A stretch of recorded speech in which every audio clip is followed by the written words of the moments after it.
Hello friends, welcome back to my channel Manjarika Mishra. My journey from India to USA.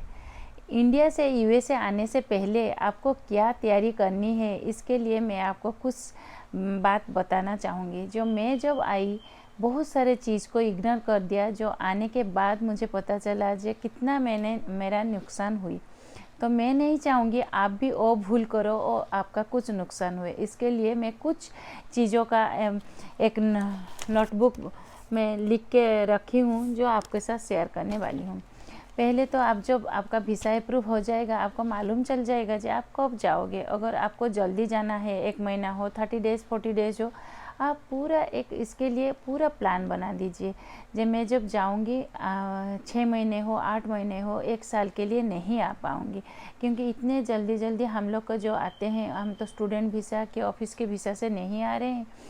तो हम लोग जो face करेंगे, ग्रीन कार्ड हो, कुछ एम्प्लॉयमेंट वीज़ा इतने जल्दी नहीं मिलते हैं।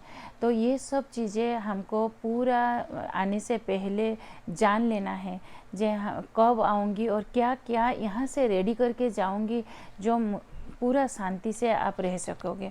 जो मैंने नहीं देखा था, क्योंकि जितने जल्दी वीज़ा अप्रूव हो गया उतना ही जल्दी मैं भाग के आई, क्योंकि मेरे बेटे का शुरू हो गया था सेशन अगस्त से। इसीलिए मुझे ओनली 20 या 30 डेज़ मिली थी आने से पहले। तो मैंने कुछ भी होमवर्क नहीं किया, कुछ भी प्लान नहीं किया। आगे आने के बाद मुझे पता चला जो मैंने क्या क्या भूल की। तो चलिए मैं आपको शेयर करती हूँ। पहला पॉइंट होगा फाइनेंस। फाइनेंस सबसे इम्पोर्टेंट चीज़ है। जो आपका बैंक का हो, शेयर हो, म्यूचुअल फंड हो, आपका एफडी हो, कहीं भी आप इन्वेस्ट किए हो, उसको अपडेट कीजिए। क्रेडिट कार्ड हो, डेबिट कार्ड हो, आपको इंटरनेशनल कार्ड करना चाहिए, क्योंकि यहाँ आने के बाद आप कुछ भी कैसे क्या करोगे विदाउट ये में नेट बैंकिंग में कैसे आपका अगर यहाँ का इंटरनेशनल मोबाइल नंबर होगा कि इंडिया का नंबर कैसे अपडेट होना चाहिए, वो मत भूलिए। और सबसे इम्पोर्टेंट चीज़ है, क्योंकि हम लोग ज़्यादातर वो भूल जाते हैं। अगर नेट बैंकिंग यहाँ आके नहीं कर पाओगे, उधर का आपका घर का रेंट हो, कि घर का मेंटेनेंस हो, कि कोई भी इलेक्ट्रिक बिल हो, कोई किसी चीज़ का आप नहीं पैसा दे पाओगे।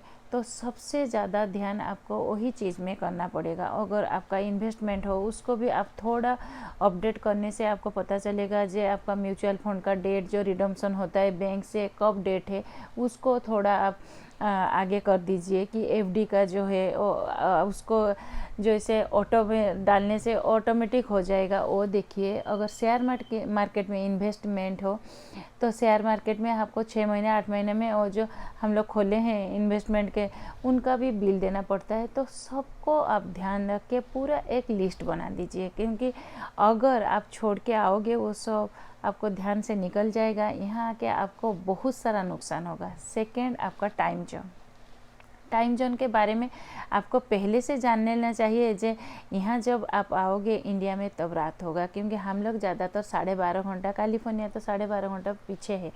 तो यही अनुसार आपको पूरा प्लान करना है। जो टाइम जोन अगर डिफरेंट होगा तो आप कैसे काम करोगे, क्योंकि इससे पहले आप जो काम करते थे यहाँ आके वही काम उसी टाइम में आप नहीं कर पाओगे, तो टाइम टोटली डिफरेंट हो जाएगा।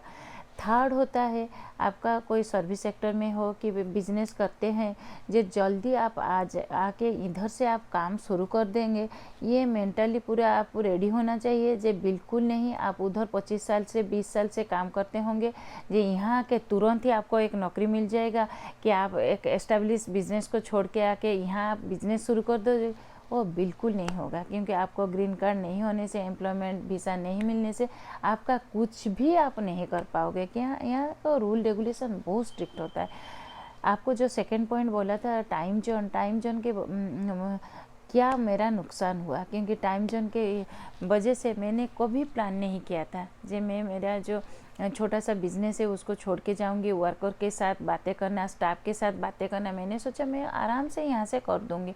लेकिन नहीं, उससे पहले आपको पूरा प्लान करके उनको भी समझा के आना चाहिए था, क्योंकि उनको तो इतना भी मालूम नहीं जे टाइम जोन। अगर हम लोग खुद अवॉइड करते हैं, ये सब नहीं करते हैं, तो उनको कौन समझाएगा। ये सबसे मेजर है। और लास्ट पॉइंट होता है फ्रेंड्स और रिलेटिव हो, पेरेंट्स और सबके साथ एक टाइम टोटली डिफरेंट हो जाता है, तो कम्युनिकेशन का बहुत ज़्यादा गैप हो जाता है, क्योंकि हम लोग का उधर से फ्रेंड पेरेंट्स सबके साथ बातें करना और उनके साथ इतना टाइम स्पेंड करना वो आदत पड़ चुका होता है। यहाँ के आपका लोनलीनेस सबसे ज़्यादा मेजर पॉइंट होगा। इसके लिए आपको कुछ ना कुछ है हॉबी डेवलप करना ही पड़ेगा, जो आपको पहले से ही सोचना है कि मैं जाऊँगी जब क्या करूँगी। अगर आप कुछ भी ना सोच के पूरा चले आओगे ना, आराम से मैं सब कुछ फ्रेंड हो जाएंगे, सब नेबर के साथ मैं मिल जाऊंगी, ऐसा कुछ भी नहीं होता है। ये रियलिटी आप जब आपको हिट करेगा तभी मालूम चलेगा कि इतने जल्दी कुछ भी नहीं होता।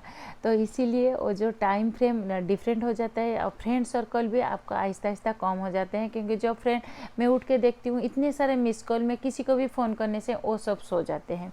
कभी कभी मेरा फ्रेंड को 4 बजे रात को 5 बजे फ़ोन आ जाता है जब मैं सोती रहती हूँ, और फिर वो बोलते हैं हम लोग तुझे फ़ोन किए तुमने ही उठाए।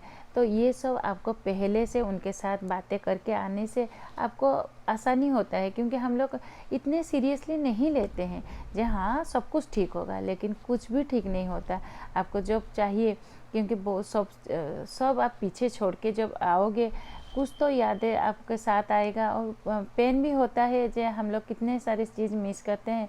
तो इसीलिए आपको अगर छोटा सा 4-5 पॉइंट को आप ध्यान रख के आओगे, फ्रेंड को हो, रिलेटिव हो, पेरेंट्स हो, उनको सब बोल के जो ये टाइम में हम लोग बातें करेंगे, ये करेंगे, ऑफिस स्टाफ हो उनके साथ बैठ के मीटिंग करके सब टाइम को जो उनके हिसाब से हम लोग अगर उस टाइम एक फिक्स कर देंगे, यही छोटे छोटे चीज़ों का हम लोग ध्यान में अगर रख के आएंगे तो यहाँ लाइफ बहुत ईजी हो जाएगा।